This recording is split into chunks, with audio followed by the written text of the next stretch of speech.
అంజనాద్రిపై సంతతి కొరకై అహోరాత్రములు తపస్సు చేసే వానర కేసరి కేసరి కుల సతి కడుపు పంటగా జనించినాడుక అసమాన బలోద్ధతుడు సంయుతుడు అంజనాసుతుడు పవననందనుడు.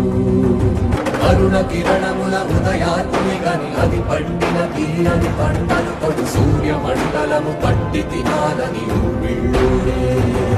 తన దేహం నాటున రవి మరుగై జనము చీకటై కోగా అది అమరేంద్రుడు గమనించి తన ఐరావతమధిరోహించి ఆంజనేయుని సమీపించి తన వజ్రాయుధమును విసరగా అది పవననందనుని హనుముని తాకా చిందిన రక్త బిందువే విద్యుద్వేగంతో ధరణి స్థలి వంద కడలిలో చచ్చి